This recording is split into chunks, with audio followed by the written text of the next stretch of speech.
রুগ্ন ২০ ব্যাংকে মূলধন ঘাটতির পরিমাণ ব্যাপক পরিমাণে বেড়েছে। মাত্র ৩ মাসের ব্যবধানে ব্যাংকগুলোতে মূলধন ঘাটতি বেড়েছে ১,১৮,৫৩৪ কোটি টাকা। বাংলাদেশ ব্যাংকের হালনাগাদ প্রতিবেদন থেকে এ তথ্য পাওয়া গেছে। কেন্দ্রীয় ব্যাংকের তথ্য অনুযায়ী ২০২৪ সালের শেষ প্রান্তিকে অক্টোবর থেকে ডিসেম্বরের মধ্যে দেশের ২০ ব্যাংকের মূলধন ঘাটতি দাঁড়িয়েছে ১,৭১,৭৮৯ কোটি টাকা, যা আগের প্রান্তিকে জুলাই থেকে সেপ্টেম্বরে ছিল ৫৩,২৫৩ কোটি টাকা।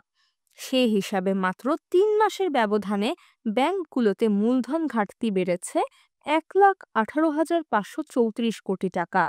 তবে কিছু ব্যাংকে উদ্ধৃত থাকায় সামগ্রিকভাবে ব্যাংক খাতে মূলধন ঘাটতি দাঁড়িয়েছে ১,১৭,৬৪৭ কোটি টাকায়। আওয়ামী আমলে মূলধন ঘাটতিতে থাকা ২০ ব্যাংক থেকে ঋণের নামে লুটপাট হয়েছে, যা প্রকাশ পাচ্ছে ধীরে ধীরে। গত ১৫ বছরে ২০ ব্যাংকের প্রায় ২.৫ লাখ কোটি টাকার মূলধন খেয়ে ফেলেছে লুটেরারা। ডিসেম্বরে ব্যাংক খাতের সম্মিলিত মূলধন ও ঝুঁকিপূর্ণ সম্পদের অনুপাত বা সিআরএআর কমে দাঁড়িয়েছে ৩.০৮%, যা সেপ্টেম্বরে ছিল ৬.৮৬%।